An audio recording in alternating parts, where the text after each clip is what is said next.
Hello everyone, welcome to Lex PCS.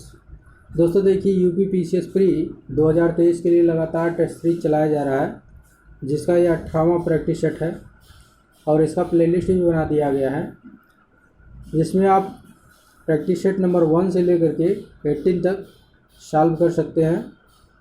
और इसका PDF भी हमारे टेलीग्राम चैनल पर आपको निःशुल्क उपलब्ध करवा दिया जा रहा है।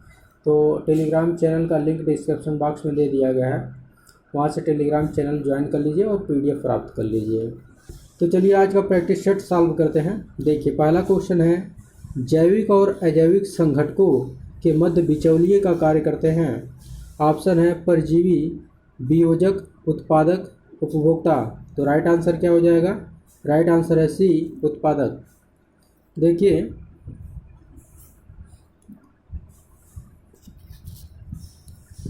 देखिए वे सभी पौधे जो प्रकाश संश्लेषण के द्वारा भोजन का निर्माण करते हैं उत्पादक कहलाते हैं। जैविक और अजैविक घटकों के मध्य बिचौलिए का कार्य इनके द्वारा किया जाता है। किसके द्वारा?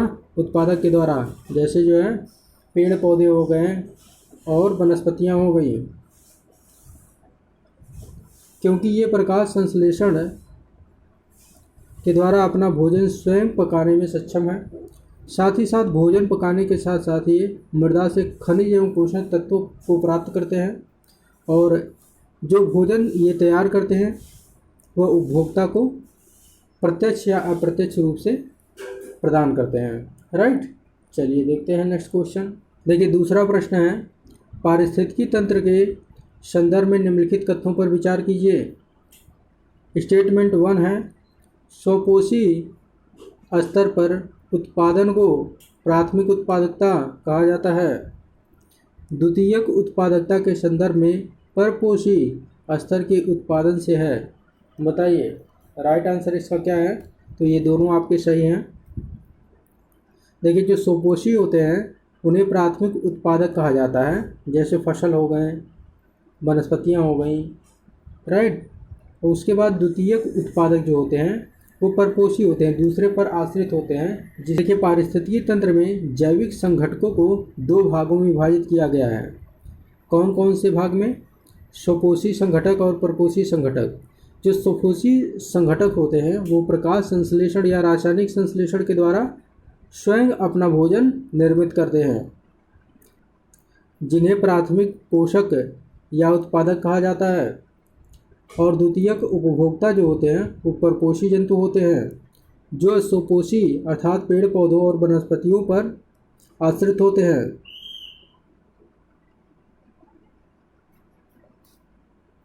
और तृतीयक उपभोक्ता द्वितीयक उपभोक्ता पर आश्रित होते हैं। राइट, चलिए देखते हैं।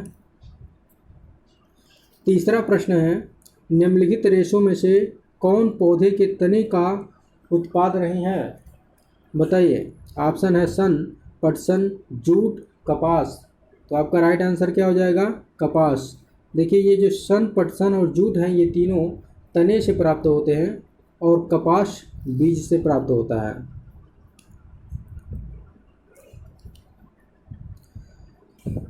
देखिए कपास जो है ये 2 प्रकार के होते हैं। एक तो जो है लिंट रेशा होता है और दूसरा फज रेशा। जो लिंट रेशा होता है ये व्यापारिक दृष्टिकोण से अत्यधिक महत्वपूर्ण होता है, लेकिन फज रेशा जो होता है ये कम महत्वपूर्ण होता है।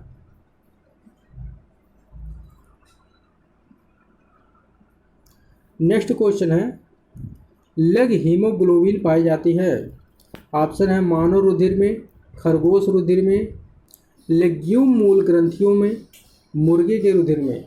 बताइए राइट आंसर क्या है? इसका राइट आंसर है सी, लेग्यूम मूल ग्रंथियों में।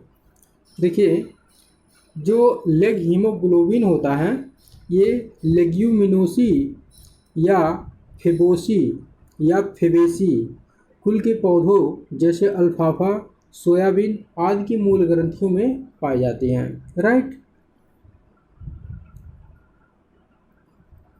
5वां प्रश्न है, निम्नलिखित युग्मों में से कौन सही सुमेलित है? पर्वत, सर्वाधिक अस्थायी पारिस्थितिकी तंत्र, अजैविक जीवाणु, हरे पेड़ पौधे, पारिस्थितिकी तंत्र, वर्षा, ग्लोबल वार्मिंग। बताइए कौन सा सही सुमेलित है। आपका राइट आंसर है सी, हरे पेड़ पौधे पारिस्थितिकी तंत्र। देखिए आप लोग पढ़ चुके हैं, सर्वाधिक अस्थायी पारिस्थितिकी तंत्र पर्वत नहीं बल्कि महासागर है। अजैविक जीवाणु, जीवाणु जो है अजैविक नहीं जैविक हैं। देखिए ग्लोबल वार्मिंग के लिए वर्षा नहीं बल्कि जलवाष्प, कार्बन डाइऑक्साइड, जलवाष्प, कार्बन डाइऑक्साइड, मीथेन उत्तरदायी होते हैं। देखिए एक क्वेश्चन और बनता है कि ग्लोबल वार्मिंग के लिए सर्वाधिक उत्तरदायी कौन होता है, जलवाष्प होता है कि कार्बन डाइऑक्साइड होता है कि मीथेन होता है। तो आपका राइट आंसर हो जाएगा जलवाष्प। छठवां प्रश्न है, सूक्ष्म जीवाणु बैक्टीरिया को देखा जा सकता है खुली आंखों से, कंपाउंड खुर्दबीन द्वारा, हैंड लेंस द्वारा, इलेक्ट्रॉन खुर्दबीन द्वारा। बताइए राइट आंसर क्या है। राइट आंसर है सी, कंपाउंड खुर्दबीन अर्थात कंपाउंड माइक्रोस्कोप के द्वारा। देखिए बैक्टीरिया को हम खुली आंखों से नहीं देख सकते हैं क्योंकि यह बहुत ही सूक्ष्म होता है।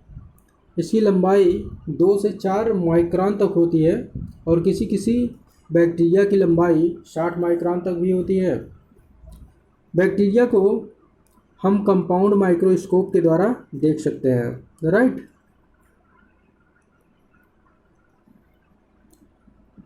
सातवां प्रश्न है, निम्नलिखित में से कौन सा मानव निर्मित धान्य है जो प्रकृति में नहीं पाया जाता है। ऑप्शन है बौना गेहूँ, शंकर मक्का, ट्रिटिकेल, सोयाबीन। बताइए राइट आंसर क्या है। तो राइट आंसर आपका हो जाएगा ट्रिटिकेल।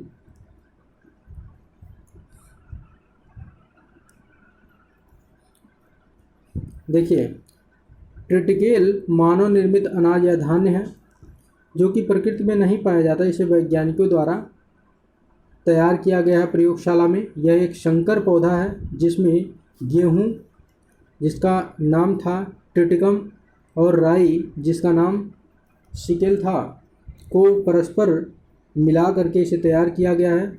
गेहूँ का मादा और राई का नर वाला भाग इसमें प्रयोग किया गया है। यह मूलतः स्वीडन और स्विट्जरलैंड में उत्पादित किया जाता है। यह पशुओं के चारे के लिए प्रयोग किया जाता है। इसकी रोटी जो है अच्छी नहीं होती है, इसलिए पशुओं के चारे के लिए इसका प्रयोग किया जाता है। आठवां प्रश्न है, सड़क पर चलने की अपेक्षा बर्फ पर चलना कठिन है क्योंकि। ऑप्शन है बर्फ सड़क से सख्त होती है, सड़क बर्फ से सख्त होती है। जब हम अपने पैर से धक्का देते हैं तो बर्फ कोई प्रतिक्रिया व्यक्त नहीं करती है। बर्फ में सड़क की अपेक्षा घर्षण कम होता है। बताइए राइट आंसर क्या होगा। राइट आंसर है डी, बर्फ में सड़क की अपेक्षा घर्षण कम होता है। देखिए आप न्यूटन का तृतीय नियम पढ़े होंगे जो कि क्रिया और प्रतिक्रिया से संबंधित है, जिसमें कहा गया है कि जितना आप किसी वस्तु पर बल लगाएंगे उतना ही वो आप पर विपरीत बल लगाता है। राइट। तो बर्फ के साथ क्या होता है, जितना आप उस पर बल लगाते हैं उसके विपरीत वो बल आप पर नहीं लगाता है क्योंकि वहाँ पर घर्षण नहीं होता है। घर्षण के कारण वो स्लिप कर जाता है। देखिए सड़क पर चलने में हमें आसानी इसलिए होती है क्योंकि पृथ्वी पर उसकी सतह खुरदरी होने के कारण घर्षण बल उत्पन्न होता है। खुरदरी होने के कारण हम उस पर टिका करके पृथ्वी को पीछे ढकेलते हैं। न्यूटन के तृतीय नियम के अनुसार हम आगे बढ़ते हैं, मतलब पीछे ढकेलते हैं तो पृथ्वी भी हमें आगे ढकेलती है। इसके विपरीत बर्फ में सड़क की अपेक्षा घर्षण बल कम होता है, जिसके कारण सड़क पर चलने की तुलना में बर्फ पर चलना कठिन होता है। राइट। नवां प्रश्न है, निम्नलिखित में से किसने न्यूटन से पूर्व ही बताया था कि सभी वस्तुएं पृथ्वी की ओर गुरुत्वाकर्षित होती हैं। ऑप्शन है आर्यभट्ट, बराहमिहिर, बुद्धगुप्त, ब्रह्मगुप्त। बताइए राइट आंसर क्या है। राइट आंसर है डी, ब्रह्मगुप्त। देखिए ब्रह्मगुप्त गुप्तोत्तरकालीन गणितज्ञ और खगोल शास्त्री थे। इन्होंने ब्रह्म सिद्धांत की रचना की थी और इन्होंने सर्वप्रथम बताया था पृथ्वी सभी वस्तुओं को अपनी ओर आकर्षित करती है। 10वां प्रश्न है, निम्नलिखित में से किसमें ऋणात्मक आवेश होती है? ऑप्शन है अल्फा किरण, अल्फा कण, बीटा कण, गामा कण। राइट आंसर क्या हो जाएगा? सी, बीटा कण। देखिए, अल्फा किरण अल्फा कणों से बनी होती है जो कि धनावेशित हीलियम नाभिक होता है, और बीटा कण ऋणावेशित इलेक्ट्रॉन होता है, और गामा किरण अनावेशित होती है, गामा विद्युत चुंबकीय तरंग होती है। राइट। चलिए कल के प्रैक्टिस सेट का रिवीजन कर लेते हैं। रणजीत सिंह के राज्य में सम्मिलित था दिल्ली, काबुल, मकराना, श्रीनगर। बताइए राइट आंसर क्या है? राइट आंसर है डी, श्रीनगर। दूसरा प्रश्न है, रणजीत सिंह के राज्य की राजधानी थी। बताइए रणजीत सिंह के राज्य की राजधानी क्या थी? तो राइट आंसर क्या है? सी, लाहौर। लाहौर पर रणजीत सिंह ने कब अधिकार किया था? 1799 में। रणजीत सिंह किस मिसल के थे? रणजीत सिंह शुक्र चकिया मिसल के थे, कल आप लोग पढ़ चुके हैं।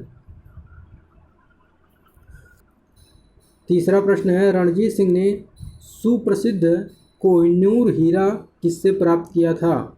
राइट आंसर क्या हो जाएगा? राइट आंसर है ए, शाह शुजा से। देखिए चौथा प्रश्न है, किसने कहा था कि ईश्वर की इच्छा थी कि मैं सब धर्मों को एक निगाह से देखूं, इसीलिए उसने दूसरी आंख की रोशनी ले ली? तो राइट आंसर हो जाएगा रणजीत सिंह। रणजीत सिंह एक आंख से अंधे थे, इसी वजह से उन्होंने ये स्टेटमेंट दिया था। पांचवा प्रश्न है, उत्खनित प्रमाणों के अनुसार पशुपालन का प्रारंभ हुआ था। राइट आंसर क्या है? राइट आंसर है मध्य पाषाण काल में। देखिए मध्य पाषाण काल में पशुपालन के प्रारंभ होने के प्रमाण मिलते हैं, और सर्वप्रथम पशुपालन के प्रमाण कहाँ मिले हैं, किस स्थान पर? तो आदमगढ़ जो कि मध्य प्रदेश में है, और बागोर राजस्थान, दोनों जगह पर मिले हैं। देखिए छठवां प्रश्न है, निम्नलिखित में से किस स्थल से हड्डी के उपकरण प्राप्त हुए हैं? ऑप्शन है, ये ऑप्शन है, बताइए राइट आंसर क्या है? राइट आंसर है सी और डी दोनों।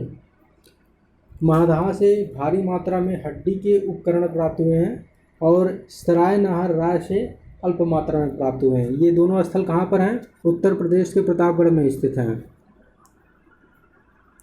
सातवां प्रश्न है, एक ही कब्र से 3 मानव कंकाल निकाले गए हैं।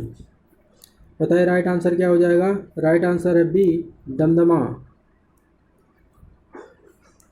सातवां प्रश्न है, पैगंबर हजरत मोहम्मद का जन्म हुआ था। बताइए कब हुआ था? राइट आंसर है 570 ईस्वी। कहाँ पर हुआ था? मक्का में। मक्का कहाँ पर है? सऊदी अरब में है। चलिए नेक्स्ट क्वेश्चन देखते हैं। नेक्स्ट क्वेश्चन है, भारत पर पहला मुस्लिम आक्रमण किस वर्ष हुआ था? बताइए राइट आंसर क्या है? तो राइट आंसर है डी, इनमें से कोई नहीं। देखिए भारत पर पहला मुस्लिम आक्रमण जो कि सफल था 712 में हुआ था, मोहम्मद बिन कासिम के नेतृत्व में। राइट, सिंध पर सबसे पहले आक्रमण हुआ था। और वहाँ का शासक कौन था? सिंध का शासक उस समय कौन था? दाहिर था।